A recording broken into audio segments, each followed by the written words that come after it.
and Jamie scene was an oh bless moment if I ever saw one. Alright, what were my 3 predictions before the episode?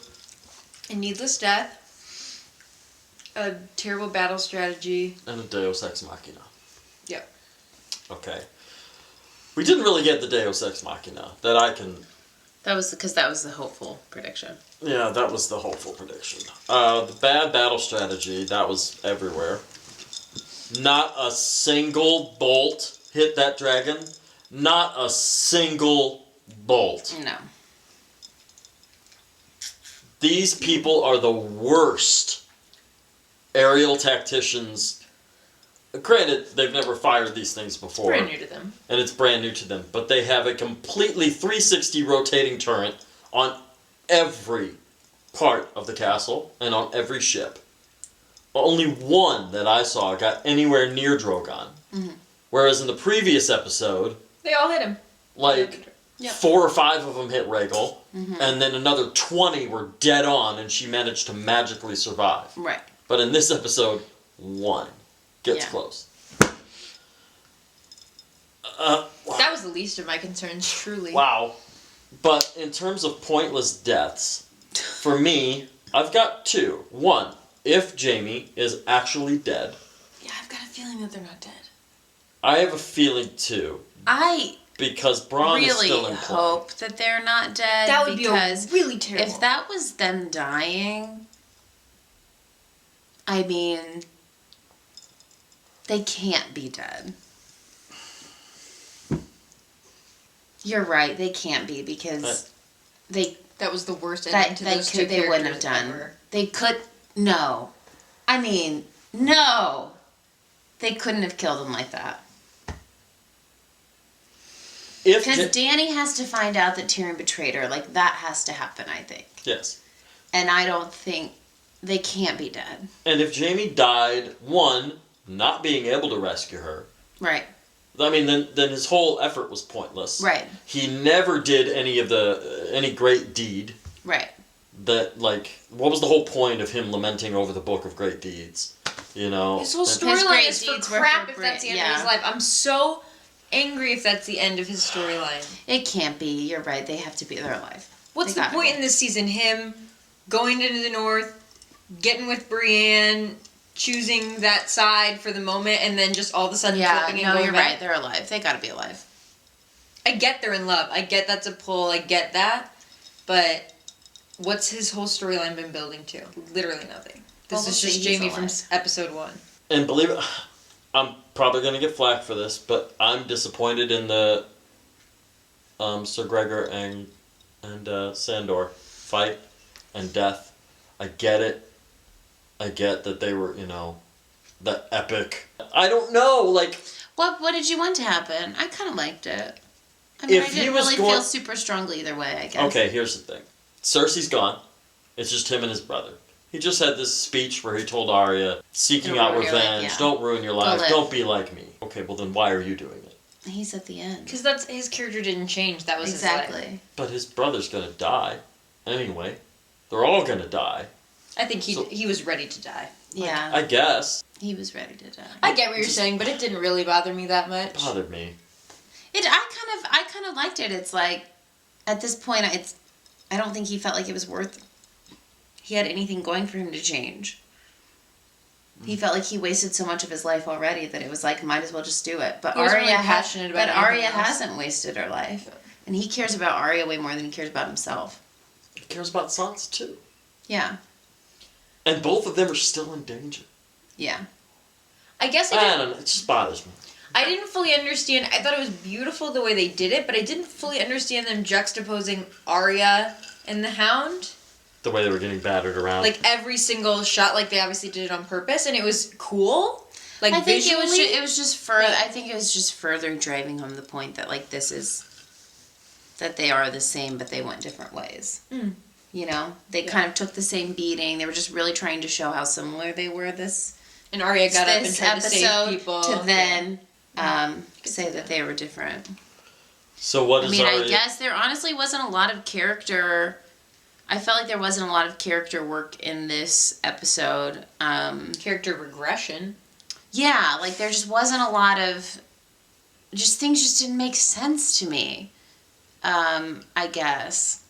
I mean, there was a little bit of growth and like, but it was just really us watching people get burned and watching like everybody be out of character. And exactly, everyone be out of character, the city falling down, just like being like, what is happening to these people? Like, what is happening? I felt like I was watching a different show. Like, I felt like I was watching like a one-off episode. I felt like the last 2 episodes weren't leading to this episode. I don't feel, justified confused. in Daenerys' decision to burn everyone. No. To go for Cersei, sure. To go for Lannister soldiers, sure. But she decided to destroy the entire city. Well, I feel like what it was that she... Sorry, continue. No, I get that. The whole speech about nobody here loves me and there's nothing here for me. Well, okay, so I'll then. just burn it and start over? No, I don't know. We'll find out in the next episode. Well, I think she doesn't trust anyone, is what it is. But she doesn't trust anyone. So she barely trusts the people that are pledged to her, so she trusts even less, like she's going to be able to win over these people at King's Landing, I think, is what her... To your point, there is no indication ever that the Northmen would just start killing civilians because it's a free-for-all. Right. 0.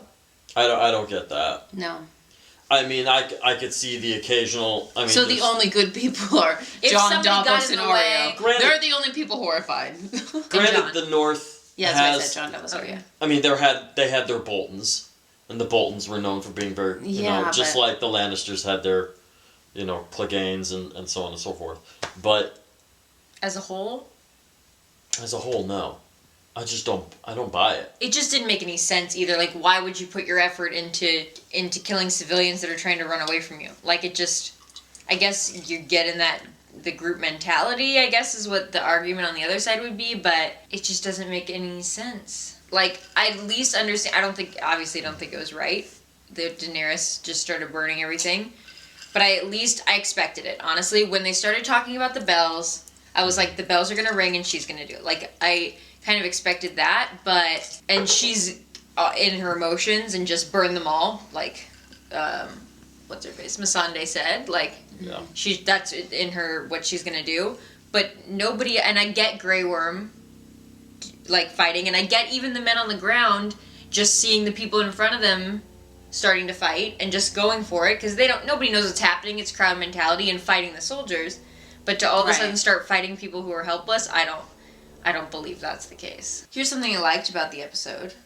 What's that? In the positive column is John didn't say very many words this episode, but he had a lot of facial expressions. He was acting really He was feeling a lot, but he wasn't in it a lot. He was feeling a lot. Like... I mean, Lena Headey's performance was great. Thankful for that. Yes. The scene between Tyrion and Jaime she didn't talk a lot, but her face spoke everything. The scene between Tyrion and Jaime was awesome. That was the best scene of the whole episode. I'm not that mad about him choosing Cersei. I will say I'm not that mad about it. Because it doesn't seem that out of left field for me. I think I have definitely seen Jaime's good sides, and as it is with people, they do have really lovely sides. It doesn't seem out of the box for me that he still chose Cersei was most important to him. For me, maybe I probably am the very minimal population who feels that way. But I definitely feel that way. And if they didn't die, I liked that scene. I liked that episode for both of those characters. And we'll be curious to see what happens for them next episode. I am probably literally the only person who feels that way. No, I'm sure there's a whole group of people. I might be the only one. I'm not disappointed that Jaime chose Cersei. I think I'm in the minority. Huh? I think I'm in the minority. No, I think you're the majority. But what disappoints me, if they've died... Yeah. I'm operating under the... One, why the hell did Jaime go north? From a story arc perspective, as a writer... Yeah. Why was it necessary for Jaime to turn on her in the first place? Or sleep with Brienne. Was that fan service? Him going up there... I don't think the only thing he did up there was knight Brienne and have sex with her. And then make her cry. Right. To my point earlier, last episode, I was going to say something about that Brienne was knighted by Jaime, the most disgraced knight in the kingdom. Yeah. Before she did any... I mean, she survived the entire long night.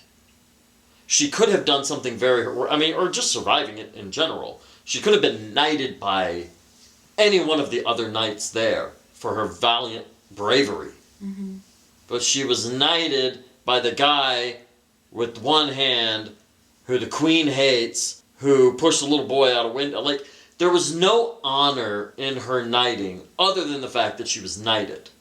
You know? And that she loves Jaime and they have... That bothers me. But now it just disgraces, like, he had sex with her, he left, he went back to King's Landing, and he died. Great. I was knighted by that guy. Let me tell you that story. She's sitting around a campfire with a bunch of knights. They're all talking about how they got knighted, and she's like, well, the Kingslayer, and they're like, that bothers me. I was really hoping that he was playing her to, like, let her go and get to King's Landing and either kill Cersei or do something epic. No, he loves her. He did nothing epic. I mean, I think it just is, to me, it just kind of seems like a love story, honestly. She's horrible. Nobody's rooting for. Exactly. Like, she's horrible, and he tried to convince himself, like, I am a better man than her. I have grown. I've been through this, this, and this. Maybe she's not best for me. Maybe she's... But I guess what I don't get is, I didn't really... Maybe I missed it, but I didn't really see that change in him. Right, no, it happened It was just so like fast. All of a sudden, that's why it felt like... It didn't seem like a struggle. It seemed like when he left King's Landing, he was like, this is what I'm doing. No struggle, yeah. And in the North, he was sure of what he was doing. He not moved on with Brienne, but, you know, he was making some different choices.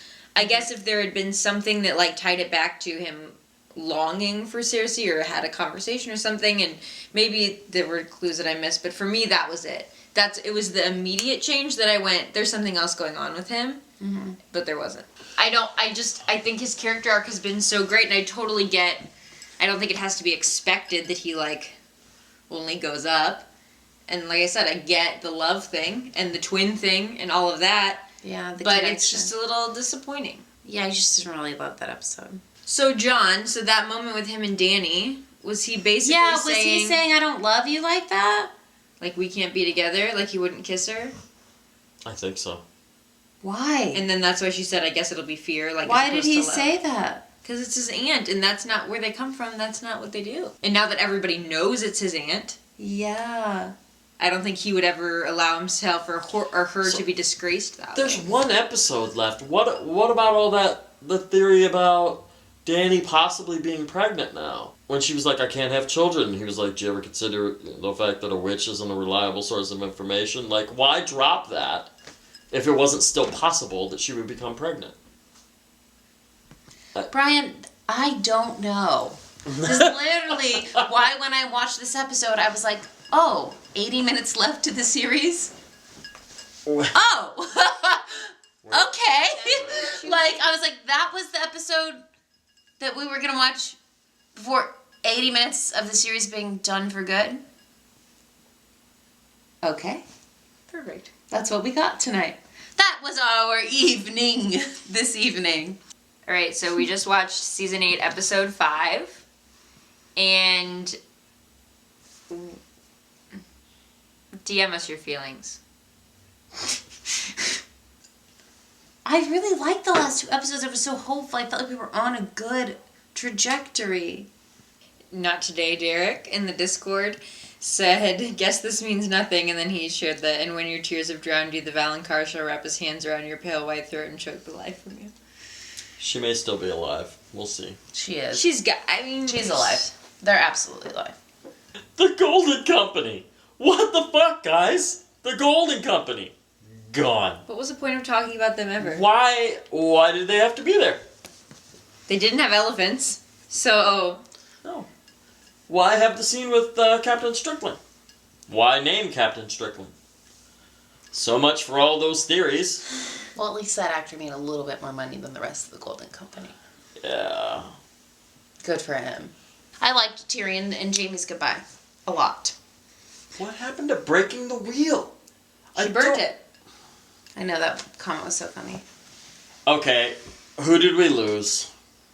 Varys. It almost doesn't feel like any fun doing this because I don't feel sad about it. But who? I felt sad losing Varys. I cried for Varys. I love Varys. Yeah, but it almost. It's a good What character. I mean by that is, it almost feels like to me like this isn't really happening. Right. Like, we're accepting this for now, but we're gonna go back and read the book when the book is done. 100%. Because what the fuck? Okay, so we lost Varys. We lost possibly Jaime and Cersei. Senor Clegane. Sandor and And- Gregor. Mm-hmm. And all of Qyburn. And Qyburn. Qyburn. Holy shit. And you're All on of the innocents And in you're the Red on. Keep. Yeah. So that's 7 people off the list. 7 names, as you would call them. 7 names off the list. But John just kind of disappeared. God, hilarious how Qyburn died. I honestly liked that a lot. He said, that was shut the fuck up. I actually really liked how Qyburn died. Qyburn is nothing. And he died as As if he was a piece as of if he paper was tossed a aside. yeah. You know what? I loved that, actually. Cheers to Qyburn. I will Low-key. say, Loki loved. totally understood his motivation every time. And I never felt like he did anything that was out of character. No, he's a good at character. He's just a straightforward, serving man. He was I'm going to straightforward. make all the monsters you're going to let me make. I'm going to tell you when we've lost. I'm going to tell you when we're winning. And for an old man, he was sly and cunning. He was great. He was good. Little surprised that the wildfire was not used strategically in the battle. She was just looking out, and the wildfire starts going, and She it was thought like they it were didn't going to even kill matter. the dragon, but that's not in her character because she's smarter than that. But it was like it didn't. Nobody even pointed out. It wasn't even noticed. It was like, oh, is that fire green? Oh, okay. We'll just move on to the next scene. Right. Right. It didn't do anything. I genuinely liked the last 2 episodes. I genuinely liked them. The justification for the Northmen going into their murder orgy when they are exhausted, they are completely depleted. Most of them have lost family and friends. Like, they've seen so much war. And then for the bells to go off, and all of a sudden Grey Worm throws his lance, and everybody's like, game on! Like, I just don't buy it. Yeah, why would they use the last of their energy to kill a bunch of kids? Like, that doesn't make sense. And it wasn't their war. Like, I feel like that's the other thing, is they were already kind of hesitant. Like, each of the families was already kind of hesitant to go. Right. Because it wasn't their war. Right. Yeah, and they had to do it because Dany helped them, and it was this trade-off. But if they're getting the opportunity where the enemy is laying their swords down in front of them, Right. is it really logical that when they already didn't want to be fighting in the first place, that they would just act like madmen? So Behind a Unsullied? It's not, if Jon had done it, if Jon had started the first, attack, I could see it. They're behind Jon. They've been building that the whole season. That people follow Jon. Jon is the leader. And they don't like foreigners. Say what you will about your sister, she was born in Westeros. She's lived here all her life. So why would Grey Worm send a spear in and they're like, perfect, let's get him? Right. I don't buy that. And then, but the only justification I could see for that is if they were somehow furious with the Lannisters, if they had built that into the story, that they were furious at the Lannisters for not helping with the fight for the Long Night. And so that I could see. But they never But they didn't establish that. I mean, we feel that, we understand that, but we didn't see that on behalf of the soldiers. And again, it's women and children as well. Exactly. That just doesn't make sense. The group mentality goes into killing the soldiers again. I get that. But look, something like this happens all the time in history, so yeah, we'll get those comments. Guys, this happens all the time. It happened in France. I can't remember what it was called, but it was something where like the Catholics just went and slaughtered all of the Protestants in one single night. Catherine de Medici was involved in the whole fucking thing. And it was this huge slaughter. Like, anyone who wasn't you got slaughtered. Right. And I understand that happens. I just don't see the justification here. I don't feel like it was built properly into the story. Yeah, it just makes them seem like they're just not that smart. And like they're not that moral. Yeah, just like, oh, they're just dumb. Which is the They just whole decided story to- of the North. Right. They just They're supposed to be these upstanding guys. Do we need to say 6 more positive things to balance it out? Yes, I believe that's a good idea. 6 more positive things about the episode. I really We felt already they made said Dany everything. look awful in like a great way at the beginning. that was they great. really roughed her up. I loved the scene with Jaime and Tyrion. Yep, that's 2. I'm glad Euron's dead, so I don't have to see him again. I thought That's Lena 3. Headey's performance was slay all day. 4. I like that Jon denied Dany sex. 5. No incest. I love the Hound Arya scene. I love the Hound saying, "You Yeah. don't have to be me," and she said, "You're right, bitch, I don't." 6. There's Absolutely. a positive. Beautiful Absolutely. cinematography. Was We could see gorgeous. everything. It was Gorgeous. well, except it was a little dark when the dragon came I behind did her, love but it when she still was. good. I loved when she was petting the horse and that beautiful. Yeah. The cinematography was gorgeous. Cinematography was beautiful. and the transitions. We talked about that a little bit, Very like pretty. the Arya Hound juxtaposition. Makeup was good. Very good. Very good. Hair did a good job. Stunts did an amazing job. Hair very good. Sounds very good. Costumes very good. Those grips were on it. Not so sure about the ability of her dragonfire to destroy everything outright. I thought dragonfire was supposed to melt stone, right? Isn't that from the books? Not like, explode it. It melted stone. That's how powerful it was. Not like it's It's like it was like a wrecking ball hitting. Yeah. yeah. John's alive. Jon's alive. Sansa's alive. Tyrion's Arya's alive. alive. Tyrion is alive. Jaime Dope. and Cersei probably still alive. Sansa's alive. Jaime and Cersei are probably still alive. Dope. Davos is alive. Davos is alive. Grey Davos Worm's has alive. been nothing this season. A big 0. Maybe Arya will go be with Gendry. That would be cool. That'd be dope. I'd love it. Cool. Cool. Cool. Alright. Cool. Well, peace out, guys. We need Jeremy here to make jokes. I know. I'll read you his jokes. They're funny. Love you guys. Bye. LOL. She threatened Tyrion. Girl, bye. Here, show the camera. She learned to dodge. I know.